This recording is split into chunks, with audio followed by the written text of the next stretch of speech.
back like we never left. It's Double Move Sports. What's up, everybody? For most of you all, if you're still around, if you're watching this video, you probably know me. I'm Stef. Been doing this Double Move Sports thing for a long time. I'm back today with 2024 rookie rankings for Superflex Dynasty leagues.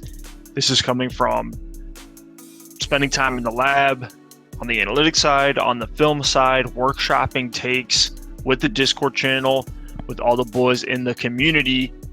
But I wanted to hop on here first before diving into these rankings and just talk about the state of the union when it comes to Double Move. So this is a soft reboot. This is a soft reboot of the channel. My boy Alex is gone, but the Dynasty space had to reel me back in. Okay, I haven't posted much in the last, call it, year and a half. Done a couple things here and there, a couple little live streams going live when the moment is perfect. But the amount of Dynasty content I've seen on YouTube, on Twitter, across social media, so many of these rookie takes are vibe takes and are nothing burger if he gets the draft capital takes that I can't handle this. Like, I need the firepower. I need people to have conviction in this space. Shout out to all the Dynasty content creators that do have the conviction, that aren't going to just wait and rely on draft capital. There's no point in making content or even being a quote-unquote fantasy football analyst if you're just going to let draft capital drive everything. What are we even doing here? Just don't look at anything till draft day and then make your picks based off of draft capital. So I want to get into takes on this class. I do have assumptions about draft capital that are included, but I'm also, the more I've played Dynasty, the more I've started to see that draft capital doesn't matter as much as people think. Yes, it's still the number one correlator to fantasy success, but we talk about all the time how it gets double counted by testing. When you see a guy who blazes a 40 with no business going in the first round, ending up and getting that draft capital, like a Kadarius Toney, like a Henry Ruggs, like a John Ross, going top 10. Goodness gracious. And we just saw a year where draft capital was very, very overhyped. I mean, do I need to say Puka Nacua? Do I need to say some of the deep names in this class that have delivered for us? I mean, Mingo busted out, Marvin Mims busted out, but you had Jaden Reed in the second round. You had, QJ busting. Like, it was all over the place. I mean, we're coming off a year, like a fifth round receiver. Let it sink in right now. Is like a top 7 Dynasty wide receiver in 2024. And Tank Dell as another guy, day 3 pick that just balled out. I think he went third round, but regardless, I want to dive into these rankings. We'll throw them on screen now. I'm just going to talk through top to bottom. I'm just going to start rambling. All these rookie rankings. I have a full 4 rounds posted in the Discord channel. I keep them up to date. I think I've posted new rankings once a week or so at this point since January. So I've been in the lab on these guys, always adjusting to new information. Obviously, the combine changed a lot. Mock drafts continue to change, even though I'm trying not to over-index on those.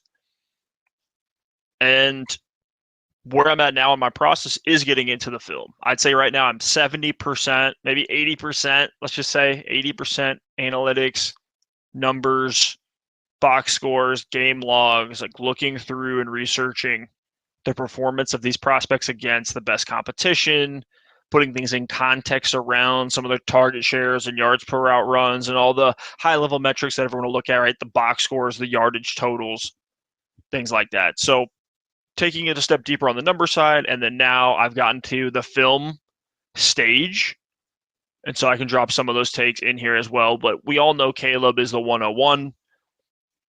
Now, one question I know I'm going to get, I always get, it's not even a question, right? It's pushback, which is, why do you have the big three QBs over the big three wide receivers. And it hurts me to do this, but looking at it through just like cold, hard, clinical perspective, quarterback values, especially of the caliber of prospect we're talking about with these guys, the big six, you could throw the big 7, 8, let's just say the big 8 in this class, are all really, really, really, really, really, really, really good prospects that we can all feel good about not busting. This is going to be a fun fantasy class. I'm sure one of them will bust or have a slow onboard into the league, but these are all really, really, really good prospects. I cannot stress that enough. But when we look at really good quarterback versus really good wide receiver, we're talking about Superflex Dynasty leagues. Quarterbacks score more points and have stronger value insulation than wide receivers. There's less things that can go wrong in terms of wide receivers are so reliant on pace of play and target competition and scheme versus QBs touch the ball every play. If you want to take Marvin Harrison, even 101, like honestly, I will not debate you. I understand. But just looking at it purely from, okay, think about a year from now in a dynasty startup, if all of these guys hit, who's going ahead? It's probably going to be the quarterbacks that are going in that range that we just saw from guys like Justin Herbert jumping into the top 7 in most Superflex Dynasty League startup drafts. Anthony Richardson is going at the 1-2 turn and has done nothing. Trey Lance was going at the 1-2 turn after he had done nothing. So even if like a Caleb Williams gets hurt this year, he's still going to go at the 1-2 turn. And he's already going at the 1-2 turn in 12-team Superflex startups. So, and we see it with DJ Stroud. We saw it with Joe Burrow. We saw it with Lamar, like Josh Allen, Jalen Hurts. Everything goes out the window once you're a productive quarterback in the league. Most of what we're going to talk about today is 2-year windows. If you want to look longer than that to be some kind of tiebreaker, sure. But most of the time, we're looking for sell windows, right? We're looking for value accrual. We're looking for guys that can help me win a championship or help me make my roster better through trades and getting edges over my opponents in my leagues. All right, so that's the rundown of why I have the QBs over wide receivers. We also have to look at, New England as a landing spot for a QB potentially. The New York Giants as a landing spot with one of the wide receivers. So maybe landing spot can be a tiebreaker. More likely than not, at least for me, I'm probably just going to keep the big 3 QBs 1, 2, and 3, unless just one of those landing spots are just next level horrible. Because the fantasy points per game and the way the dynasty market treats quarterbacks in Superflex. And that's the same thing with wide receiver. And that's why later in this draft, we'll talk about it. I have guys like Keon Coleman, Troy Franklin, Adonai Mitchell over these running backs that actually I would say have safer profiles. But because the receivers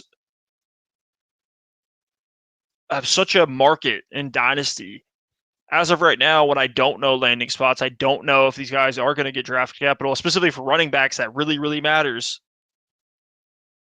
I still have my evaluations on these guys' draft capital aside, but when we're talking about wide receiver versus the running back position, we just did a Dynasty startup 2 weeks ago. And in the first 5 rounds, we had 24 wide receivers and 10 running backs go. There is an appreciation for the wide receiver position in Dynasty right now.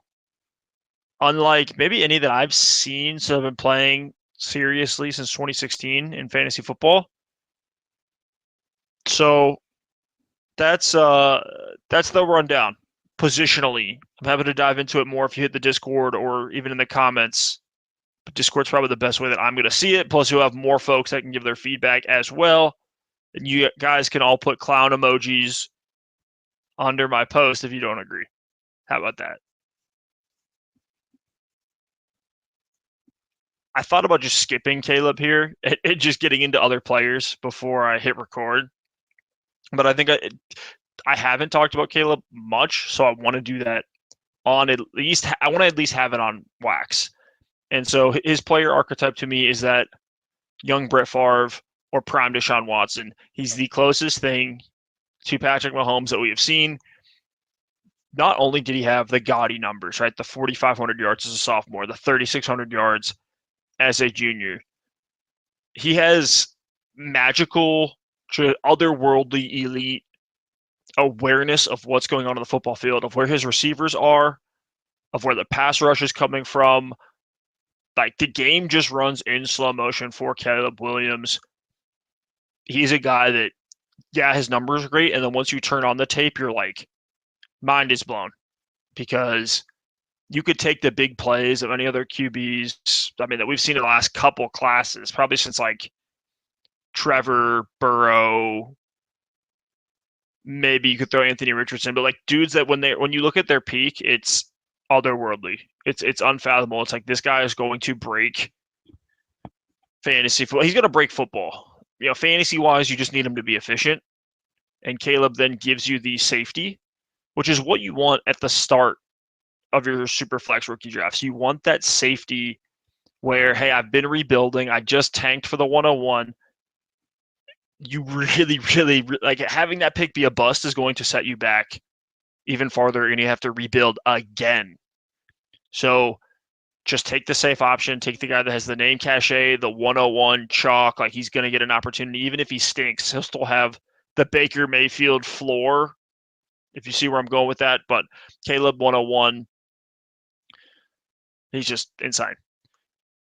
I have Jayden Daniels over Drake May for a couple of different reasons. Let me say this first. If I was a GM, right, if I'm the Washington Commanders, I almost said Washington football team. If I'm the Washington Commanders, I'm taking Drake May because he has all the tools that you need. He has the size. He truly is that Josh Allen, Mitch Trubisky type of guy where you see the erratic plays, but I believe he can clean that up in college, and people aren't going to care about his throwing mechanics when he's putting up 300 yards in a losing game script for New England or wherever it is he goes, right? So, or, you know, Minnesota, which I think people get excited about. But for May, I would take him if I was a GM. But for fantasy football, Jayden Daniels, one, has, to me, he's more pro ready. Obviously, he played 5 years in college, so you would assume just off of that alone that he is more pro ready. But you also see that in the numbers and the way he's gotten better every year, how amazing his 2023 was. But then also on his tape, led the league in yards per attempts in 2023, or led the country. He has that Justin Fields rushing prowess. The thing with Jayden Daniels, and this goes back to my first comp after I ever watched any tape on Jayden, was tall Kyler Murray. If you took Kyler Murray and just kind of stretched him out vertically, that's you get Jayden Daniels, because he's a guy that it's either is the big play there, I'm going to take off. And that's what you saw. A 48% rush rate on blitzes for Jayden Daniels. He's a guy that if the off-script stuff is required from him, based on what we saw in LSU and based on what the numbers tell us, he will struggle a bit. He's a guy that, and right, now we have the Cliff Kingsbury, which, you know, felt pretty good to have the Kyler comp there, and now it's Cliff Kingsbury in Washington, who's probably, you know, as of right now, right, recording on April 6th, 2024, as of right now, Jayden Daniels is the chalk 102 to Washington. So I like that comp more and more. One I added in more recently was skinny Jalen Hurts. They're kind of the same guy as Kyler, where it's like they're the rushing guys, but they're not necessarily the best guys off script, but they do have the arm strength to throw deep downfield. But there could be some weird consistency stuff if they get into a bad matchup or a tough game script with a defense that is throwing them for a loop. You can see them start to struggle, but for the most part, these guys are safe. Jaden Daniels is so safe from a fantasy football aspect. We looked through rushing QBs drafted over the last couple of years. Outside of like Johnny Manziel, the last true bust outside of Trey Lance, Johnny Manziel, and then you have to look back as far as like Jamarcus Russell to really find a true rushing quarterback that was taken in the first round that completely failed and just didn't have a sell window. Like Tim Tebow had a sell window. Justin Fields has had multiple sell windows. Ryan Tannehill had a sell window. RG3 had a sell window. It's just these guys are not going to completely bust versus if May comes out, throws a couple picks, right? Maybe has that Bryce Young experience where they got to sit him for a week because he needs to just reset. Like that's in a range of outcomes. Even if he did go to Washington, that's just the type of player he is. I still love Drake May. I don't want this to seem like I'm anti-Drake May in any way. If you want to put him 102 over Jaden, fine. To me, it's just, hey, we don't need to take the upside swings quite yet. That's something we can wait for on the second round.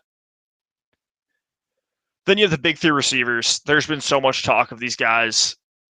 The only thing I'll say that you probably haven't heard before is a little, against the echo chamber. And why I had to hop on and record today, man. It's just the echo chamber takes are just egregious right now. Marvin Harrison Jr., the one thing you could say against him, and I almost discount this a little bit because of how much double coverage he got, but the yards after catch and the missed tackles forced, what he's doing with the ball in his hands, essentially, is not the best in this class. And that's an area where Neighbors is really, really good. So just wanted to at least throw that out there. And then J.J. McCarthy. J.J. McCarthy is a guy I like. I do not think he's as good as the big three. I don't think he should go top 10. He seems like a perfect guy that goes in the Mac Jones, Kenny Pickett draft range. But what you have to like with JJ, outside of all the volume stuff, right? He didn't pass a ton at Michigan. He had games with less than 20 pass attempts. But what you did see, even against top competition for JJ McCarthy, is when they needed clutch third downs, when they needed touchdowns, when they needed game-winning drives, like he just delivered. Clutch play after clutch play. The efficiency is best in this class, honestly. On a per attempt EPA basis, J.J. McCarthy was the best in this class. That doesn't guarantee fantasy football success, but at least what I'm banking on with McCarthy is that he's not going to be this completely unstartable, unusable, no sell window bust. And then you're seeing him now getting mocked top 5. So then it's like, okay, great, even more insulation. And that's the insulation that I want to take over Brock Bowers. Again, I really don't want to bust with these picks early in my Superflex rookie draft. I will take the safer plays in the first round because I don't want to completely ruin a rebuild or light a first round pick on fire when those are so valuable. You're usually trading up to get those picks if you didn't do the rebuild thing during the season. I just paid up for the 101 and posted that trade in our Discord channel and the Dynasty Trades channel. Happy to talk values, answer questions, and just workshop these takes. But Bowers at the 108 is there because, generational tight end prospect, but at the end of the day, tight ends don't score fantasy points. Tight ends are more reliant on their situation. So that's why I'm discounting him behind J.J. McCarthy. I know it's a hot take to a lot of people. If you're in some kind of crazy tight end premium, sure, take him a spot or two higher. But tight end is not the position to chase. You guys know this. If you've watched the show for any sort of time, I don't build my rosters around tight ends. When it comes to Dynasty, it's, hey, I'm ready to contend off of a rebuild. I will go pay up for a win now tight end.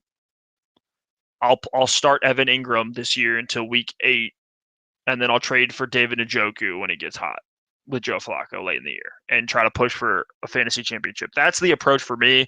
Or, hey, my roster is absolutely perfect, minus the tight end. Well, then I'll go sell some draft capital, go get a Mark Andrews who's dirt cheap right now, or go get a Travis Kelce over the last couple of years. I probably wouldn't do that right now, but over the last couple of years, that was always the play, was to just go pay up for a guy, put the cherry on top. I know we had Laporta with the good rookie year. And Kyle Pitts, yes, Kyle Pitts had the 1,000 yards. And Bowers is great. Elite, generational, best tight end prospect. I'm fine to say best tight end prospect we've ever seen for what he was able to do. 17.4% target share as a freshman, 16.7% as a sophomore, 20.4% as a junior after having a high ankle sprain, which required tightrope surgery. It's insane. I put the comp as Kyle Pitts traits in Evan Ingram's body, because size-wise, he doesn't have quite that receiver-ish build as a Kyle Pitts will have.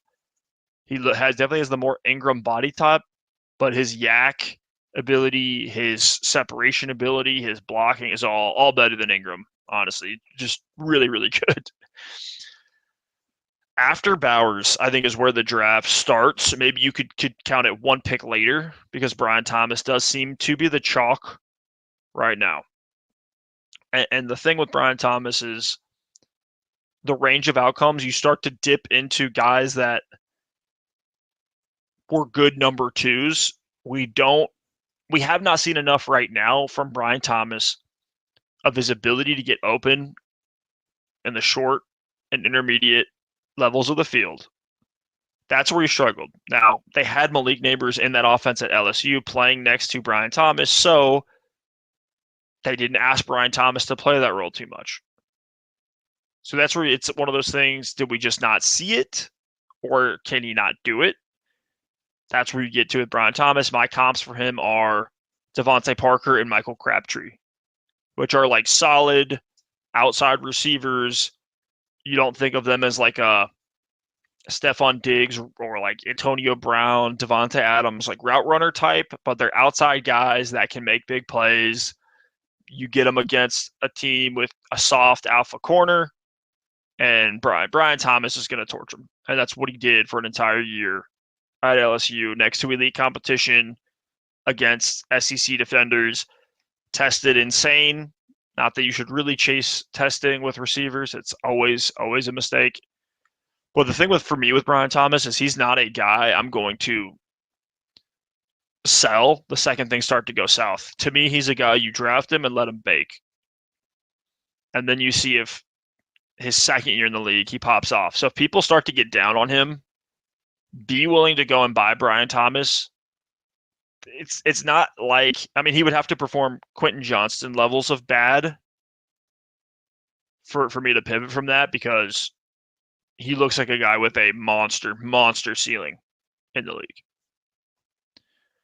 Now at 10, I put Worthy here. It terrifies me, to be honest. I've been high on Worthy every step of the way. I've had him firmly behind Brian Thomas just because you can't look at his numbers and say anything bad about them other than the fact that his target shares decreased every year from 30%, which 30% as a freshman, goodness, 28% as a sophomore, but he had Jatavion and Bijan in that offense, and that was also when Quinn Ewers took over, who's terrible. Everyone's already talked about it a ton because they finally dug into the Texas tape and realized Ewers is absolutely garbage.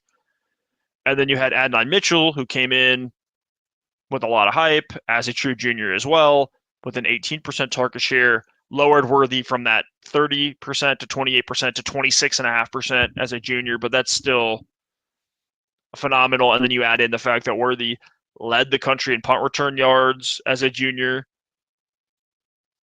He's been versatile with 30 and 40% slot rates. He was 6th in yards after catch per reception. this is the guy, the way he moves, I won't make this comp as players, but the way he moves is very Tyreek Hill-esque. The way he stops and starts, and the way that like he'll be running downfield and he'll just hit the brakes, everyone flies by him, and he's taking off across the field. The things like that are so cool to see with Worthy. And you think about first round draft capital he's probably going to get. The comp that I've felt the best with truly for Worthy would be a Hollywood Brown, even though I think they win in different ways. And Worthy is way more gadgety, I would say, than Hollywood Brown, which is why also in the range of outcomes I do have Rondell Moore. So it's just like, a guy that was really good in college, broke out as a freshman, but small, probably going to get hurt in the league, isn't a guy that you're going to rely on as your alpha wide receiver one. So Worthy is a guy that you hope lands in the perfect situation where he doesn't need to play a pure deep threat role. He's a guy that they can put him in the slot and let him run slot fades and just torch everyone. A guy that they'll scheme up in the offense, a guy that will be used on special teams.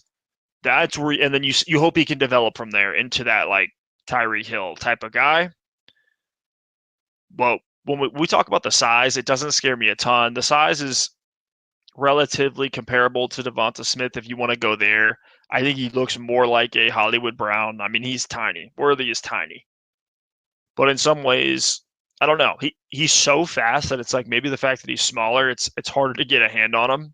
And he's so jittery with the ball in his hands. It's pretty nuts what Worthy's able to do once you get him the ball. And he had the numbers to prove it. He had the breakout. He had the special teams. Like, there's not anything you can say, but he had the yards per route run, 2.21 career yards per route run. Like, just good. There's excuses. His sophomore year, when he had the high drop rate, he had a broken hand and had an insane 17-yard ADOT. So it was deployed purely as a deep threat. That's not going to be his game. He's not going to win at X. I've seen people trying to tear down Worthy because they look at his film when he's out wide against, let's say Alabama game or just against elite defenders, even the Washington game. Like when they would line Worthy up outside and ask him to win against press coverage, it's not going to happen. But you know that with Worthy going in. And this is the best version of, this guy. I know we just saw Tank Dell get there, right? Undersized, but a guy that blazed, a guy that gets open all over the field, a guy that has some of that gadgety stuff, a guy that's probably going to be a number 2 his entire career. He's probably never going to be the wide receiver 1 for a team. He has had Nico Collins in the case of Tank Dell. That's what you're banking on for Worthy, where he can be this fantasy-rich player, but not like a franchise type receiver that you just, make him the face of your passing game.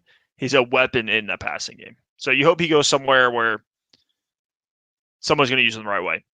After this, I get into Keon Coleman and Troy Franklin, which are guys that both have red flags. They're wildly different players. Here's the thing with Keon Coleman, and it's funny that the reception perception from Matt Harmon just came out on Coleman and actually reiterated a lot of the takes that we already had, which just makes me feel even better about him. What Coleman showed with the slow 40 time, that I think that really exposed him as a player in actually a good way. Like we were able to see what he is. Because if he had ran that Brian Thomas type 40, we might be looking at him very differently. But honestly, Keon Coleman, the comps I have are Alshon Jeffrey, Cortland Sutton, Dontavion Wicks. Which these are guys that didn't have blazing 40s. They're not burners, but they're big. And they can win all over the field. The burst from Coleman, right? The vertical and the broad jump were fantastic given his size. So that's a guy, he has some explosiveness. It's just not 40 time. It's not getting 0 to 60 in 2 seconds. That's not where Coleman's going to win. But you think of other guys that had this type of profile, you're thinking of the Amon-Ra St. Browns, where they didn't have the blazing 40, but they were good in college. They did show the burst. They're strong players, good size, great BMI. With Coleman, we're talking about a guy who's 6'3", 213, put up a 22.7% target share next to Jaden Reed as a junior, true junior at Michigan State. And essentially repeated that same year with 22.4% target share as a junior. He did struggle with separation. That's not anything I'll debate, but there is something, and shout out to our boy Nikki in the Discord, longtime DMS supporter, friend of the show. Nikki did an analysis on Jordan Travis and that Florida State offense, and Jordan Travis, I'll put it on screen, but to put it bluntly, to summarize for you, Jordan Travis was horrible at throwing to the outside at Florida State. And you saw Johnny Wilson struggle with this as well, who was in that same offense with Coleman, and then you saw Coleman struggle with it. My thing is, look, even if, let's just say Coleman struggled a bit, right, with separation, sure. How much of that was underthrown or just way off passes that Coleman had to come back and get? And that's what you see all over the tape. But regardless, Coleman is not a guy that you want to deploy as a downfield, like field stretcher, any sort of way, even as an X or a stretch Z or a big slot, whatever you want to call him. Regardless of the role he plays, he's not a burner type guy. He is a short to intermediate game, which is why I do have, the Alshon Jeffrey comp on there, or even the Dontavion Wicks. Like, these are big guys that aren't asked to play as field stretchers. And the version of that works is George Pickens. Because if you look at Keon Coleman, he never drops. He was number one in contested targets, but he has a super low drop rate. I would say the best contested catch guy in this class, if you can put Odunze over him, that's fine. But Coleman's right there in terms of just what he can do contested catch wise. And then you add in the fact that Coleman did have special teams usage. He is an early declare. That's a profile that I think people are relying on what we've looked at the past couple of years for evaluations, and was part of my process as well, which is, can he get open? Can he separate?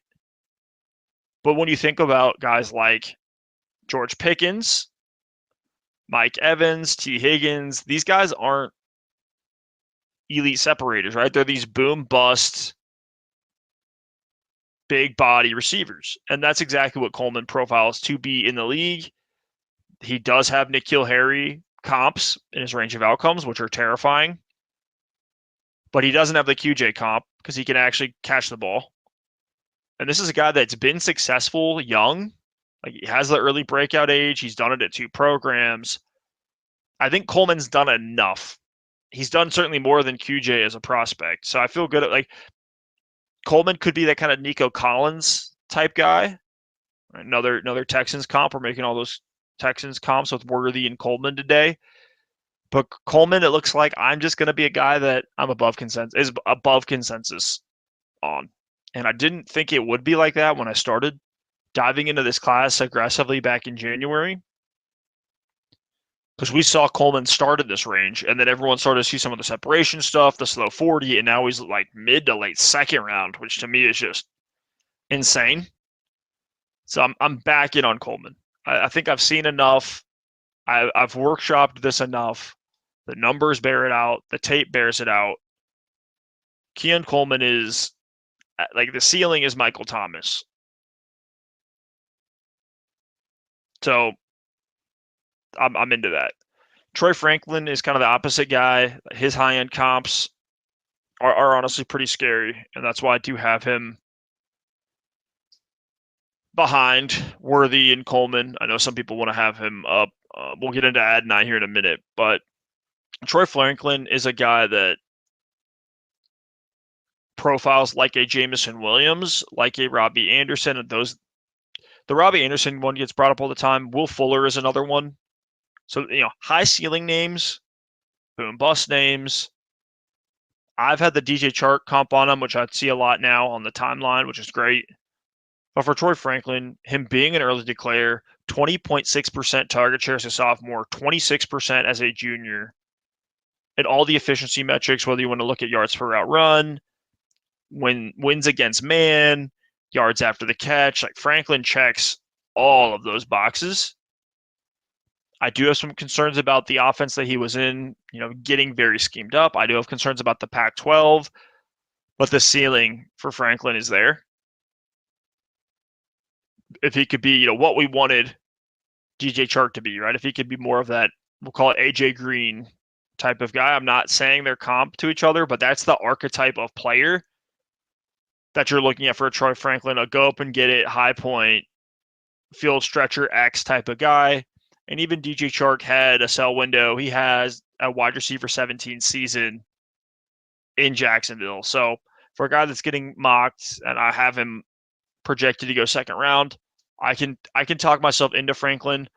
We'll see once these running backs and quarterbacks, and that's something you see in my process. Right? Draft capital doesn't matter as much for receiver as much as it does for running backs and quarterbacks. But that's why I would not debate it if after the draft, depending on, once we actually do see the draft capital for these guys, as well as landing spot. We know the Chargers are a great running back landing spot. Dallas is a great running back landing spot. There's a couple others I like as well. Vegas is low-key wide open. Zamir White, Alexander Madison, I don't know. So Jonathan Brooks, Trey Benson, if you want to put them over Franklin, I won't debate it after the draft. Same thing with Bo Nix and Michael Penix. If you want to put them, honestly, right behind Brian Thomas, maybe even ahead of Brian Thomas after the draft, if assuming, right, they go top 15, I won't debate that at all. And that's probably where you'll see the biggest shift in my pre and post draft rankings is with Benson, Brooks, Nix, and Penix. Adonai Mitchell is the guy that I want to fall in love. I just can't do it. I can't do it. 14% target share in the deepest offense of all time in Georgia, where they had Ladd McConkey and Brock Bowers and all these other guys. Then he was hurt for he only played 6 games, and that did as a sophomore. Transfers to Texas, gets lined up exclusively outside and as a deep threat with a 15.6 career ADOT, 18% target share at Texas. 18% is not, it's not like egregiously horrible. The targets were there, but if you look at the game logs for Adonai Mitchell, it's terrifying. If you look at his efficiency, it's terrifying. He would be a massive statistical outlier. Adonai Mitchell would be if he delivered, if he hit. Like, this is a guy, he gives you nothing after the catch downfield based on what he did in college. The production is terrifying. Jatavion Sanders at tight end, Adonai Mitchell's lunch money. And I know the testing was elite. I know the elite, one of the best RAS scores we've ever seen was Adonai Mitchell. But it's terrifying. Why did he not use his abilities at school? And, I have him at the 201, and that's a gamble on he can clear up the laziness, which has been reported a bunch. If he knows he's not getting targeted, he just doesn't try. So that's scary. But even that aside, I can live with that. Let's just say that gets cleaned up, right? Because now he's, money on the line, got to feed his kids. I guess, NIL-wise, probably already had that excuse. Regardless. All right, let's say you can clean that up. And let's say, okay, his production was bad because he was hurt, and he did have the 14% target share as a freshman, which is pretty impressive. My range of outcomes is Terry McLaurin to De'Ami Brown for Adonai Mitchell, which is you got a solid wide receiver 1. Maybe not, a super high elite ceiling, but like a very good wide receiver 1 in fantasy football. A guy that's going to be flirting with like top 15 when things go right for him and he develops and he hits. I don't see the Justin Jefferson stuff with Adonai Mitchell. Get that out of here. And this guy could easily, like, this could be a Kayshon Boutte level bust, where it's like he just doesn't try and then gets into camp and still kind of doesn't try, and the team hates him and he just never gets on the field. That's in range of outcomes for Adonai Mitchell as well. So we have the two running backs. I talked about Trey Benson and Jonathan Brooks on our last show, which was a mock draft. My comp for Trey Benson is Joe Mixon or Antonio Gibson. The testing for me is what saved Trey Benson, and we kind of knew that he would get there because he did hit 20 plus miles per hour a couple times last year. But there's some stuff like he's had a bad injury in the past. He's dealt with injuries. He's, a late declare who had to transfer out of Oregon. So there's some stuff with Trey Benson that's like muddies the profile. But overall, this is a guy that I think can be a workhorse. And I think if he goes second round somewhere, especially like a Dallas, it's going to be pretty chalky to call him the workhorse there. His value is going to skyrocket. And I think he'll deliver. I think he's a good runner on the ground, has some things to be desired in the passing game. Jonathan Brooks, super high upside, looks great. Miles Sanders, Dalvin, Cook type of comps, DeAndre Swift comps come up with Jonathan Brooks. He does look like that dude, but he had the ACL tear week 10 of the college football season. Still early declared, so I'm like, okay, maybe the NFL said they'd still be in on him. Did have a 9% target share, but really only played that junior year because he was sitting behind Roschon and Bijan and all these studs at Texas. They leave his junior year. He goes nuclear for 10 games, and then it's over. So it's like the sample size on this guy is egregiously small. We don't get any testing, so there's some stuff that I'm worried about. And anytime there's an injury, it's worrisome. So discount him a little bit, but I still think he'll be good. We have guys like Kendre Miller and Travis Etienne that show us that the running back values can hold if they don't play that first year. After that, we have the QBs. These are guys I don't love. Bo Nix or Penix, honestly, they're not great downfield throwers, and that's like the main thing that you need if you're not going to be a rushing QB. And there's definitely things to like, but essentially you need these guys to land in situations where they're going to get volume and hope pray the efficiency is there. Michael Penix struggled with the efficiency. That's why I'm slightly lower on him. Penix has a little bit more mobility, doesn't have the scary injury stuff that Penix has, and is a little bit more pro-ready because he has been in college a little longer and has done well for 2 years straight at Oregon, looking pretty darn good at the college game. So I'll bet on Nix if I have to, but you're really just praying that one of these guys goes top 15. And there's that range of Vegas, I think Seattle, and Denver, and technically Minnesota, right in that range, right at that 11 to 15 range. So that's what you're praying for here. I'll be a lot less excited if they fall out of the first round than you're looking at like a Will Levis, which is just you're praying. I like the tier of guys after this, and this is where we get into upside swings. I'd say this is when you get into true ceiling plays rest of the way. Javon Baker is a guy that you have excuses why he didn't do much his first 2 years in college, but when he was out of Alabama and that insanely stacked wide receiver room at Bama, he goes to Central Florida, he goes to UCF. Right away as a junior, is playing a featured role, 22.4% target share, and then just improved on that as a senior, 24.9% target share. It's no wonder he never broke out at Bama because he was behind Devonta Smith, Jalen Waddle, John Mechie.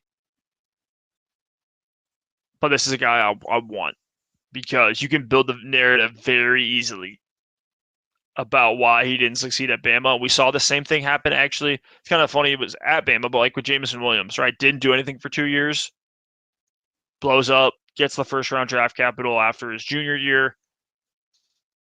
there's things about that type of profile to like. Jerome Ford was kind of like this as well, actually from Bama, where it's like he was stuck behind Brian Robinson and Najee. He transfers to Cincinnati, goes nuclear for 2 years. There's things like you can make reasons why a guy wouldn't succeed at Bama, but so that's why I want to bet on Javon Baker. Todd McConkey, he's just a little bit of a black box. He redshirted his freshman year, so I know he's played 3 seasons, technically a senior. He was hurt all the time. Best season was a 15.5% target share. He has, target competition excuses that you can make for him, but it's a lot of excuses to get there with Ladd. But at least you have the testing. You have the 200 special teams yards in his first 2 years. And with, the type of player that he is, it's the range I have on him is Deontay Johnson down to Russell Gage. So it just depends on what kind of role he's going to get, what he can do with all that athleticism. And then after McConkey, it's 4 running backs in this tier that all have different red flags. Like Jalen Wright for me has to land in an outside zone scheme. He has to land in a Shanahan system, but that's where he's going to be really successful. If he's not landing in that type of environment, or if he goes to like Tampa Bay or something where he's not going to be a workhorse, he's a guy I like a lot less. But as of right now, I think he has the highest ceiling of this group if you get him in that, Miami Dolphins system, right? In the this is a system chasing play here with Jalen Wright. After that, you have Braylon Allen, which if he gets day 2 draft capital, I think at some point in his career, especially with how young he is, he will get a chance to be a starter. He might be terrible. He might be A.J. Dillon. But I think there's a world where he's viewed as a high-touch running back, like a Najee Harris, like a Ramondre Stevenson, like a James Conner.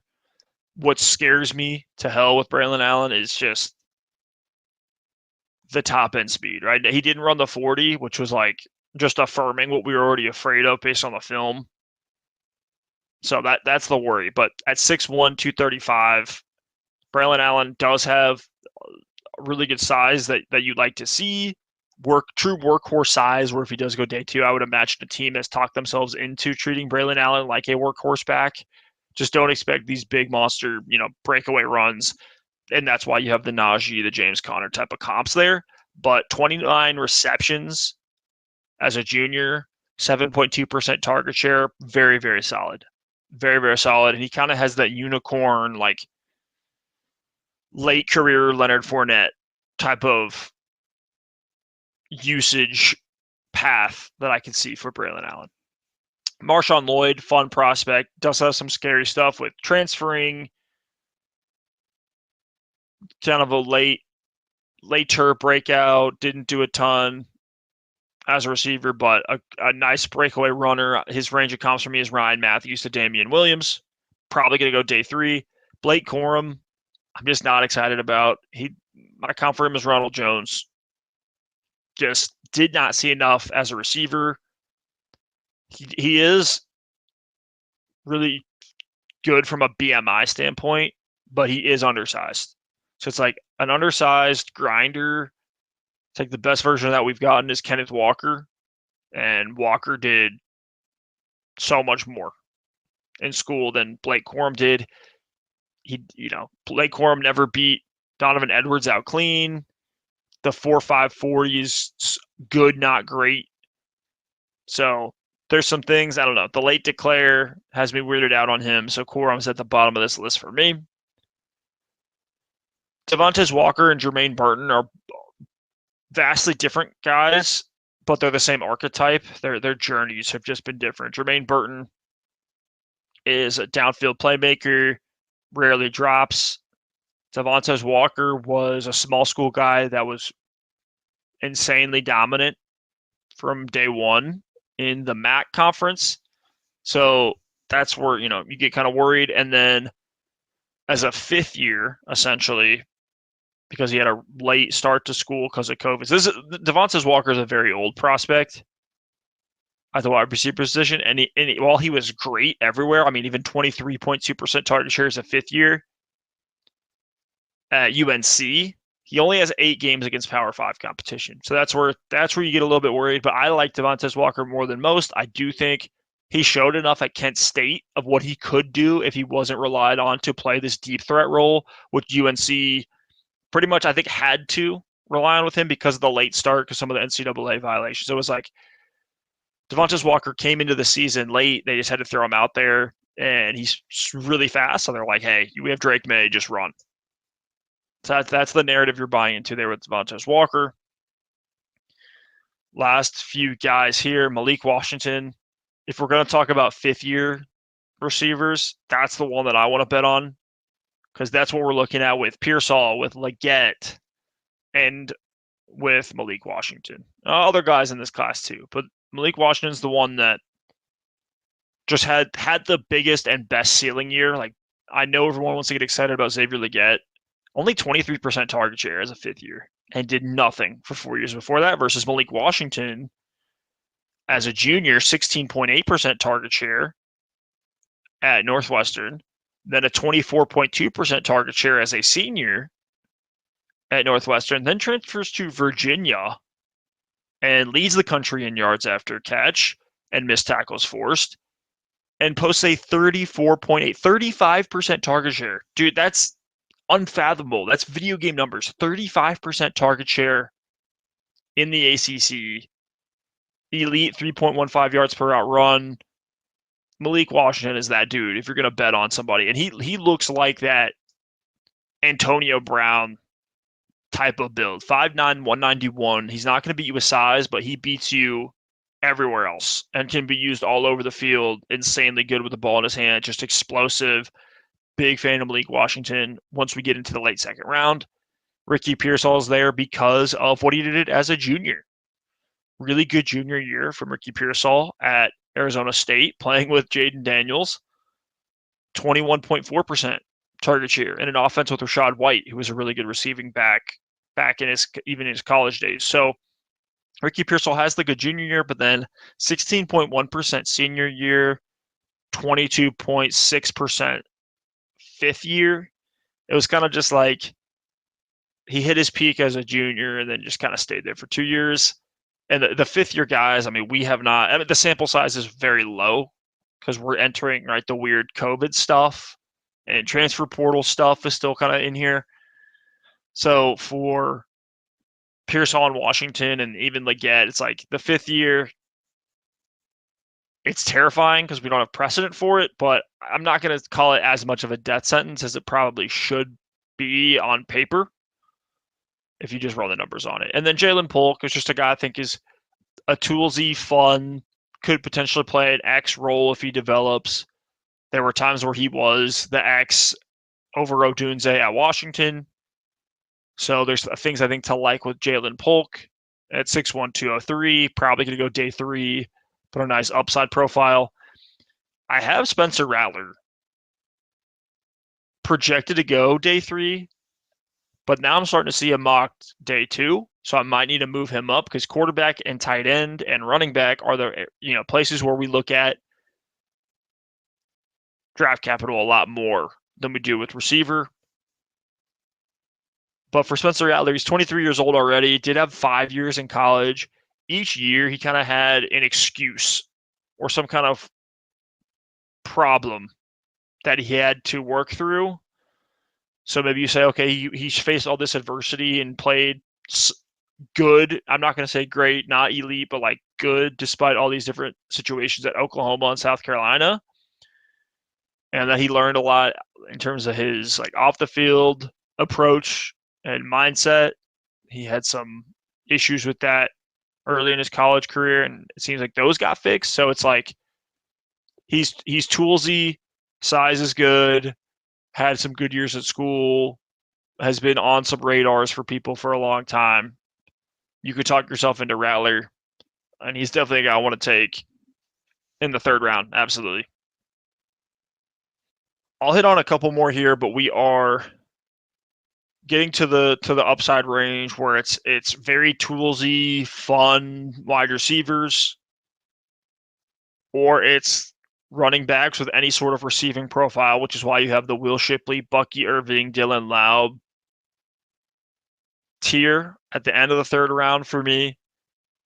Draft capital will be something I look at, but I do like Bucky Irving. I think Bucky Irving's getting really pushed down because of the 4.55 40, which is fine, but he did so good in college that it's that 2023 season for Bucky Irving is pretty phenomenal. It's hard to look past that, even if he's not the fastest guy.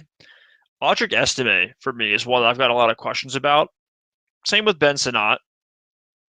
But Audric Estime, to me, he looks like the most well-rounded running back in this class. 5% target share as a junior. He has the size at 5'11", 221. This guy's a bowling ball. He hit 20 miles per hour on an 80-yard run against NC State and then ran a 4.55 40 at his pro day. So the 4.71 at the combine, I think, is just something where you're getting a discount on Estime. If he ends up being a Gus Edwards, fine. If he ends up being a Dante Foreman, fine. But those are guys that can potentially get roles in an offense. And I know there was a lot of hype for a guy like Dante Foreman when he was coming out of school as well. So that's a comp I have for Estime. Just really big bowling ball runner. And then, I don't know, I'm intrigued by the 5% target share as a junior for Audric Estime. And I like the way he looks as a pass catcher. So he's a guy I'm interested in. Could be another like A.J. Dillon potentially, but we're in the third round, mid to late third round. So it is what it is. I think that's everything I'm going to cover today on this draft board. The honorable mentions and ones that I know you guys are going to be in the comments flaming me about are Roman Wilson. I'm not a big Roman Wilson guy, even though I do have him in my fourth round. Brendan Rice, Jacob Cowing, Johnny Wilson. There's some guys I really like in this class, like Taj Washington and Theo Johnson and Kamani Vidal. But like I'm not in on Malachi Corley. So there's an interesting group of names in the fourth round. More likely than not, these guys are busts, right? They're fourth round picks. But I think there's things that you can chase that can get you excited with like a Brendan Rice, with a Johnny Wilson, if you want to start crafting a narrative of how they break out and why their college numbers weren't the best and why some of their testing was questionable and all that kind of stuff. So if you guys want to keep the conversation going and start workshopping takes with us, hit the link in the description, join the Discord channel, hop in there, join the conversations, join startups with us. We launch startups every once in a while. I think I'm now up to 10 Double Move Sports startups over the last couple of years. So hit that link, join the Discord, join the conversation, throw your takes in there, and let's just keep the conversation going. Appreciate y'all listening and watching. We'll see you next time. Peace.